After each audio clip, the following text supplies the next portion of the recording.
Welcome back in A to Z here on Locked On Sports Atlanta, free on YouTube and wherever you get your podcast. Search Locked On Sports Atlanta. Follow all the shows here on the Locked On Sports Network. A to Z, Hitting Hard with John Chuckery, ATL Day Ones, Jarvis Davison, Tanisha Batiste, our Braves postcast, Locked On Falcons, Locked On Hawks. And of course, now we are on Roku. If you have an Amazon Fire Sticks Roku TV, you can see Locked On Sports Atlanta every single day. So if you guys are fans of Roku or getting Roku TV, make sure you check out Locked On ATL, again on Twitter at Locked On ATL. All right, let's get back into the Falcons. It's sort of the game itself yesterday, because once again, what's going to get lost in losing a game is a lot of the other things that went really well yesterday, and sort of fun foundational building block pieces for this team, because I think it's really important that you start to understand those things. And before we get to why people are mad again, I think you have to look at this objectively. Once again, you had a defense now that was able to be very effective against the run. That's 2 weeks in a row, guys. I mean, that's not anything to shake a stick at. You know, if you can stop the run and make teams one-dimensional, you have a massive, massive advantage over others out there. You know, I mean, the fact that you can hold the Rams and that, backfield to 65 yards rushing, I think says a lot. I think it genuinely does. So I think that's a really positive takeaway from the game. In general, the fact that they didn't quit and come back, you had a special teams block punt return for a touchdown. You made some big plays down the stretch. You caused a fumble against the best receiver in the league. These are all positive takeaways. I mean, Cooper Kupp had 11 catches for 108 yards and 2 touchdowns. Yeah, guess what? He does that against everybody these days. But what did you do? You limited pretty much everybody else. I mean, other than that, nobody else really had a massive day. So, and oh, by the way, you added another sack to your total. Okay. Probably could have put a little bit more pressure on Matt Stafford, but still. Offensively, Drake London, 8 catches, 86 yards and a touchdown. Kid's balling out right now. He's playing really, really well. In fact, and I want to get this right here, because I had some folks from the Falcons send me some numbers here. 13 receptions in his first 2 games breaks Sean Collins' record of 11 interceptions for most receptions by a rookie through the first 2 games of franchise history. Since 2000, London's 13 catches in his first 2 career games are tied for 4th most of any wide receiver. And London currently leads all rookie wide receivers with 13 receptions, 160 yards through 2 games. Hey, for the people like me who hated that draft pick, okay, I get it. Looks pretty good. Can't get mad. Now, what people are mad at, and oh, by the way, I'll give them credit, the Falcons, even though they had only 90 rushing yards and averaged 3.3 yards a carry against that front, which is one of the better run defenses in the league and has been for the last couple of years. That's a good day. That's a pretty good day. Cordero Patterson wasn't going to get 22 carries for 120 yards again. Nope, he wasn't. But Tyler Algier again. For all you guys who wanted to see Tyler Algier, there you go. You saw him. Great, congratulations. Anyway, everybody mad. Y'all mad about Kyle Pitts? 3 targets, 2 receptions, 19 yards. Unacceptable numbers. I get it. I'm not arguing that they are. But you do have to put certain things in context.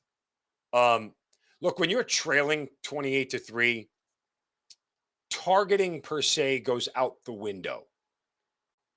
Calling specific guys' numbers goes out the window. Why?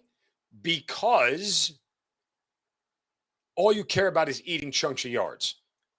And whoever is open gets the ball. Whoever's going to get me the most yards gets the ball. And it's usually the first option.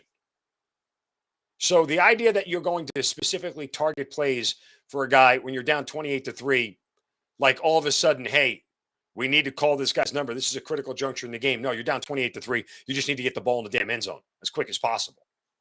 So there is some of that. Now, again, I will tell you that I 100% am against the idea of not force targeting Kyle Pitts. I believe they should be. He is the biggest mismatch on the field and possibly the entire NFL. You got to get him the damn ball. There's no denying that in any size, way, shape, or form. But maybe we're seeing something different here. And I'll tell you what that different is in just a moment. First, a word from my friends at Coffee AM, coffeeam.com. Guys, every day, what does the morning routine look like? What does yours look like? I'll tell you what mine looks like. Get up, get the kids ready. But before I even start getting breakfast for the kids, flip on the Keurig maker, drop a Coffee AM in, and that's how it goes. Why? Because Coffee AM is some of the freshest, best coffee you're ever going to have. It's so fresh because it's roasted and shipped right on the same day. And it's roasted right here in our backyard in Georgia. So you know it's going to be good. You know it's quality. And they get coffee from all over the world. Kenya, Sumatra, Tanzania, Costa Rica, places you haven't even thought of. The coffee is amazing and it tastes great. And it's the perfect way to start your day. Here's what you do. Go to coffeeam.com/locked on and check out the full menu of coffees, teas, and gift sets. Again, coffeeam.com/locked on. Make sure you use that coupon code locked on at checkout, and you'll get 15% off your first order of coffees, teas, and gift sets. Guys, these are expertly crafted and roasted blends that you're going to love. coffeeam.com/locked on and the coupon code locked on at checkout, 15% off. Coffee AM, best small batch coffee roaster in America. Okay. Maybe we're starting to see something a little bit different here from Kyle Pitts that may be a necessity versus other teams. And there's two things that you may be seeing. One, obviously, Kyle Pitts is going to draw more coverage, hence why Drake London is able to be open a lot. I mean, they're willing to body up a rookie one-on-one until they see otherwise. And 2 games in, people are going, hey, look out for 5 over there. He's pretty good. But no one's overly concerned with him yet. They will start to be, and they're going to start to have to be, because it looks like he's going to become a mismatch for defenses. And again, like I said, much as I hated the draft pick, this is why they did it. Because now you're forcing defenses to pick your poison. Do you want to double up on Pitts and bracket coverage there? Do you want to double up on Drake and bracket coverage there? Somebody's going to be open. Somebody's going to be open. And yes, you want it to be Pitts because he's a 4th overall draft pick. But London being the benefactor of that is not the worst option in the world. Now, also the other thing, and maybe I was dead wrong about this because I said this when Pitts was drafted. Hey, guess what? Maybe he's a better blocker than we thought.